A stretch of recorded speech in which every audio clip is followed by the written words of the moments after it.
Los cambios geológicos de la Tierra tras el fin de la actividad humana anuncian un nuevo capítulo en la historia del planeta.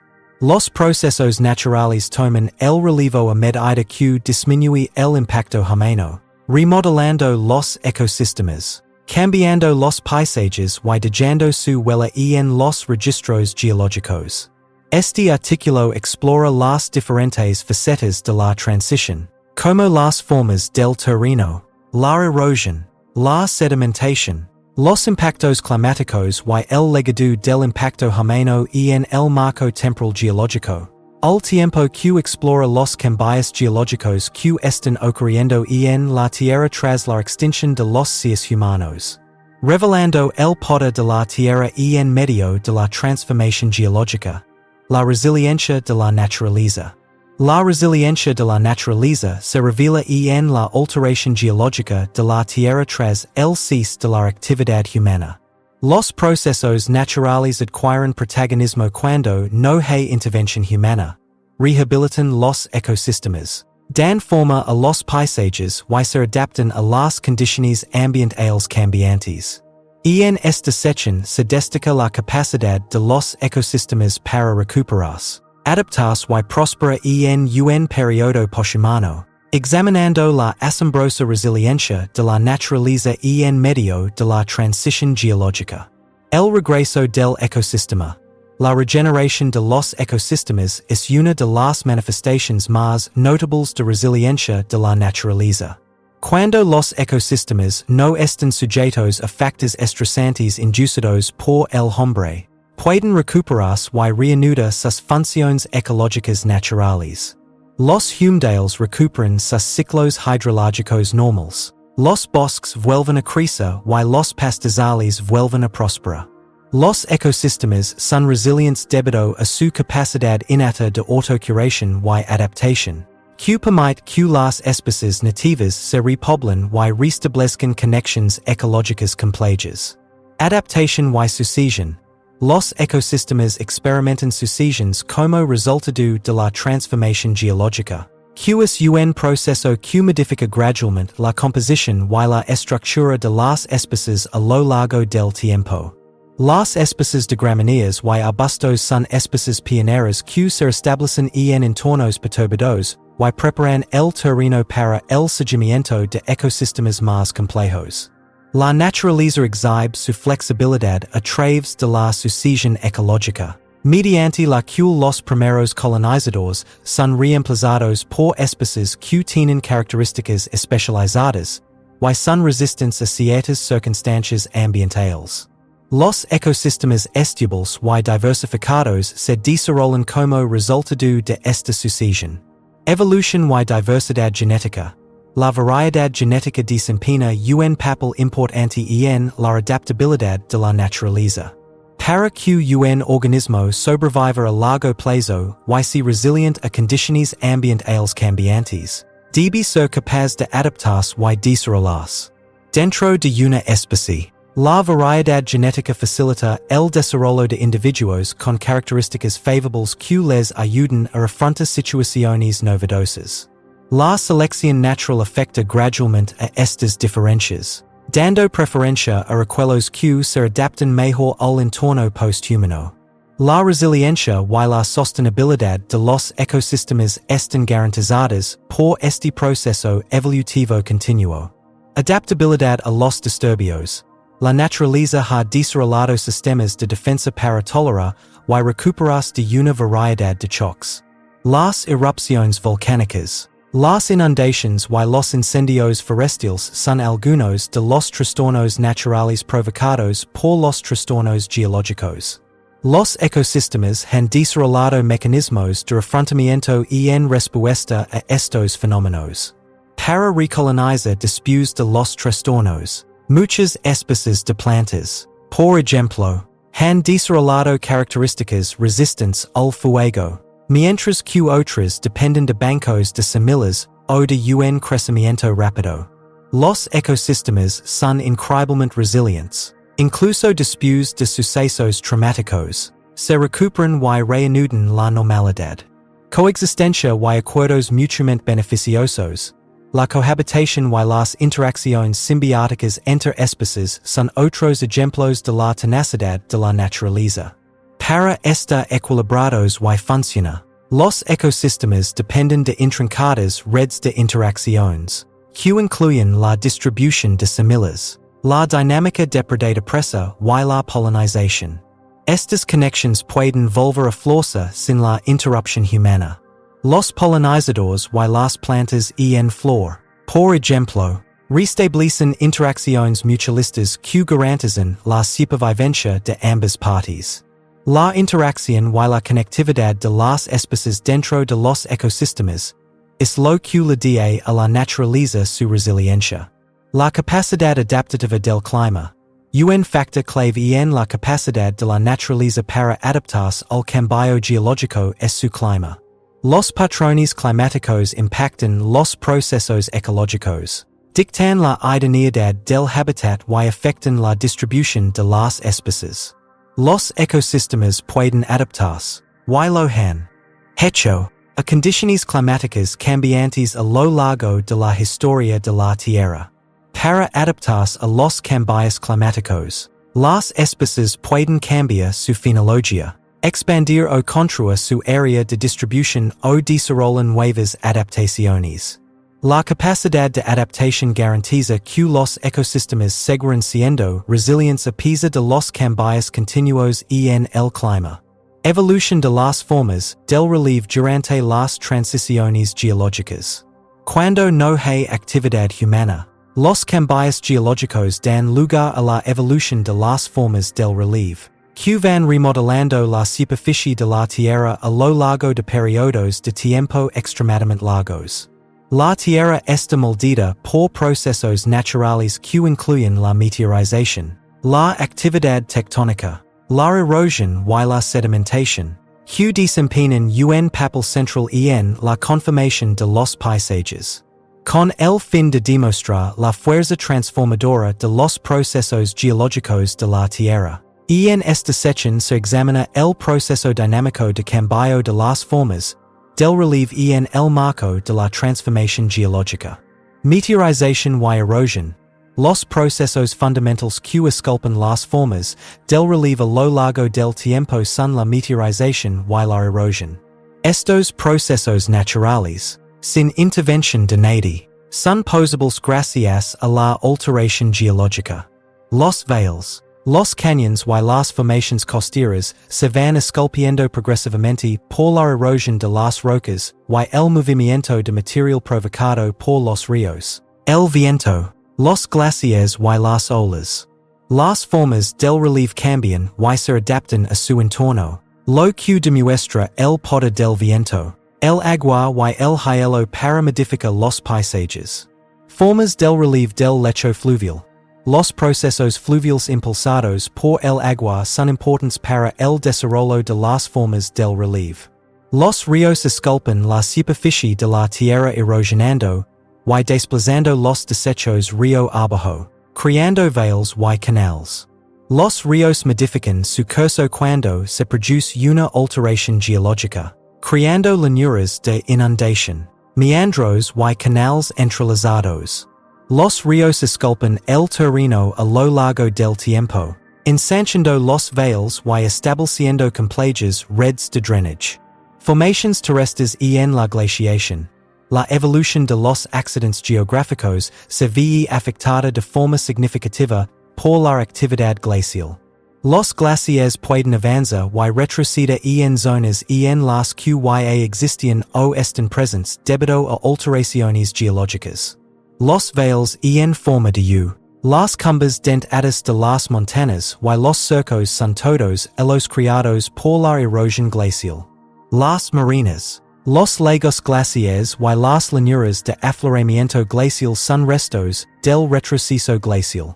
El terreno se ve moldeando a lo largo de miles de años por el flujo gradual de los glaciares, dejando tras de sí accidentes geográficos distintivos que sirven como recordatorios del periodo glacial del planeta.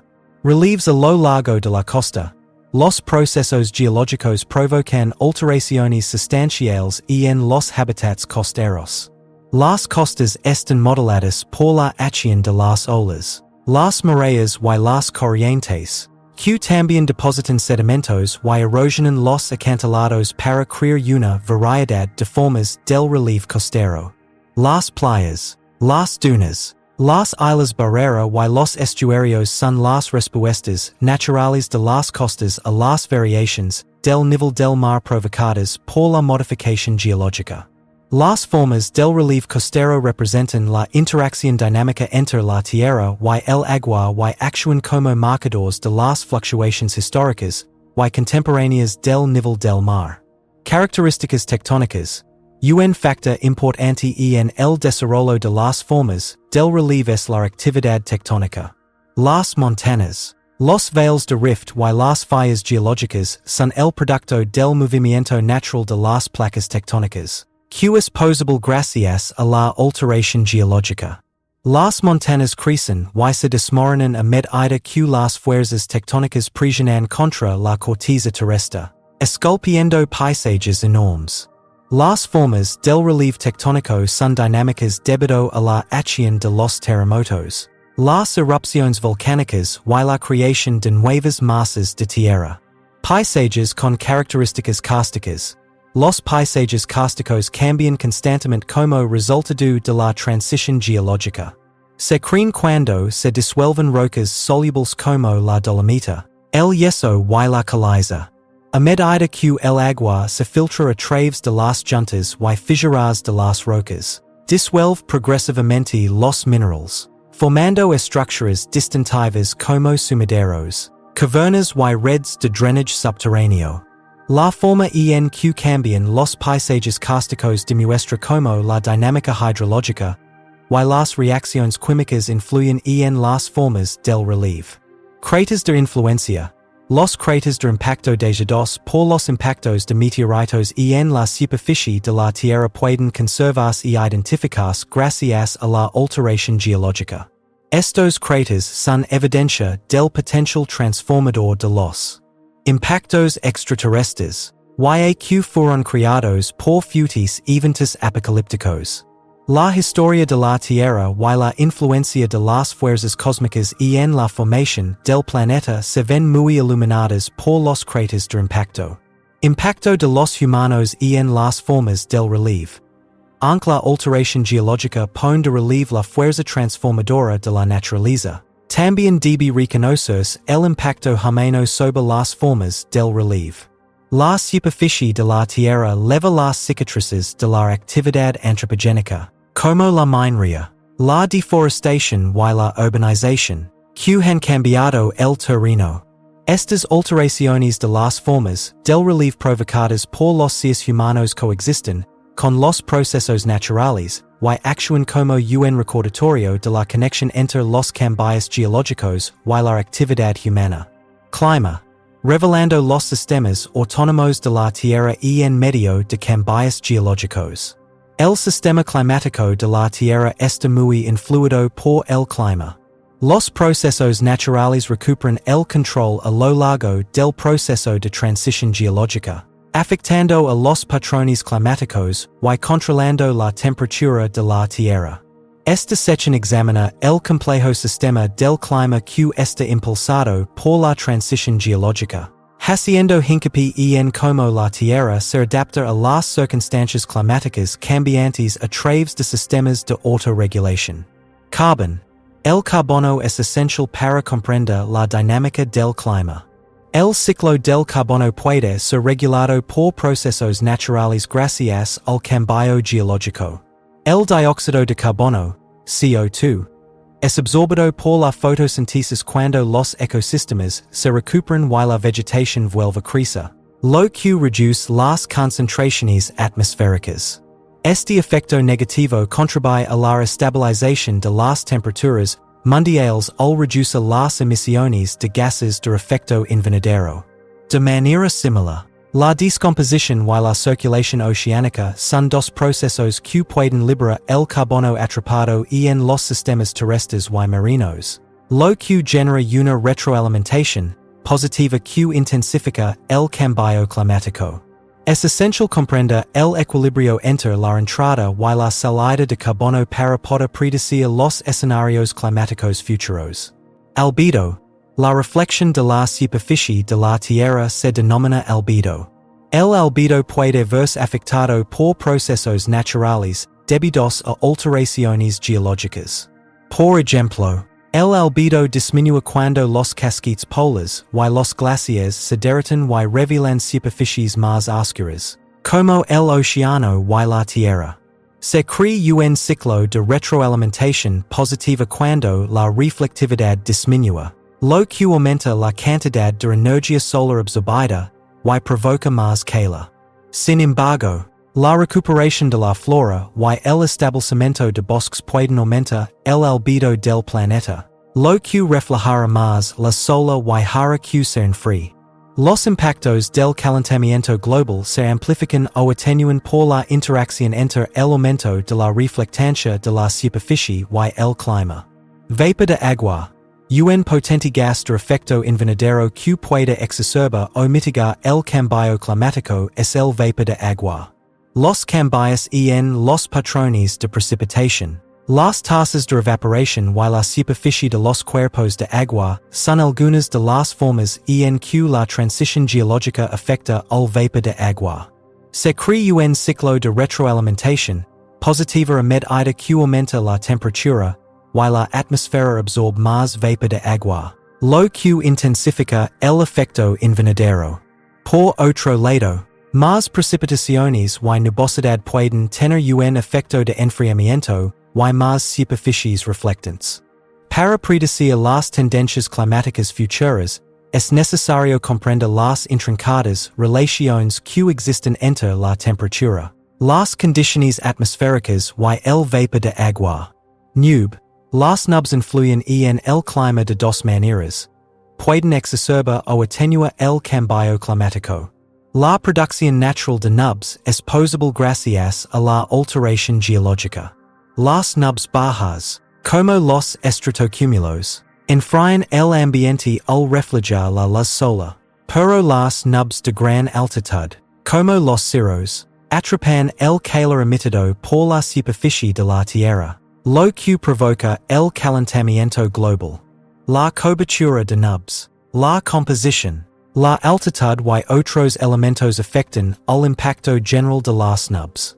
Para predecir las situaciones climáticas futuras, es necesario comprender y modelar con precisión las nubes. Flora. El clima está muy influido por la vegetación, que entra en escena cuando los ecosistemas emergen de una convulsión geológica y se recuperan. Los niveles elevados de cobertura vegetal dan lugar a tasas elevadas de evapotranspiración, lo que repercute en las tendencias climáticas locales y regionales. La temperatura, la humedad y la formación de nubes pueden verse afectadas por la liberación de humedad de las plantas al cielo. Además, la vegetación afecta al ciclo del carbono al reducir las emisiones de gases de efecto invernadero y secuestra carbono mediante la fotosíntesis. La importancia de proteger y reconstruir los ecosistemas naturales se ve subrayada por la compleja interacción entre la vegetación y el clima. Albedo de hielo. Un aspecto importante de la dinámica del clima es el nivel del mar de hielo. Los procesos de albedo del hielo que ocurren naturalmente son posibles gracias a la alteración geológica. Las superficies expuestas y más oscuras de los casquetes polares y los glaciares que se derriten absorben más luz solar, lo que provoca un mayor calentamiento y derretimiento del hielo. Este ciclo de retroalimentación intensifica los efectos del cambio climático. Por otro lado, cuando los casquetes polares y los glaciares se expanden, la reflectividad de la Tierra aumenta, lo que disminuye la absorción de la radiación solar y provoca un enfriamiento. Comprender la función del albedo del hielo es esencial para entender la estabilidad de las áreas polares y los patrones del clima global. Oceánico. El clima está muy influido por los océanos. Los procesos oceánicos naturales pueden restaurarse mediante alteraciones geológicas. La distribución del calor. El ciclo del nitrógeno y la absorción de carbono están influidos por las corrientes oceánicas y la circulación termohelena. Los patrones climáticos regionales y globales pueden verse afectados por modificaciones en los patrones de circulación oceánica. El océano también absorbe CO2 de la atmósfera, funcionando como un sumidero de carbono. Sin embargo, la absorción excesiva de carbono puede causar la acidificación de los océanos y perturba a los organismos marinos. El complejo vínculo entre los océanos y el sistema climático de la Tierra se pone de relieve por las interacciones entre los factores oceánicos y climáticos. La capacidad de autorregulación de la Tierra en respuesta a las condiciones ambientales cambiantes se demuestra en el clima y en transición geológica. Las intrincadas interacciones que conforman el sistema climático de la Tierra incluyen las causadas por el carbono, el albedo, el vapor de agua, las nubes, la vegetación, el albedo del hielo y las condiciones oceánicas. Comprender y simular con precisión estos sistemas es vital para pronosticar situaciones climáticas futuras y formular tácticas de mitigación eficaces. Comprender cuán fuertes son los sistemas de autorregulación de la Tierra pone de relieve lo crucial que es proteger y restaurar los procesos naturales para proporcionar a las generaciones futuras un clima estable y sostenible. Eso es todo en este video. Si te gusta la información, dale me gusta y suscríbete a este canal. Y conectate a este canal para obtener más información sobre el espacio.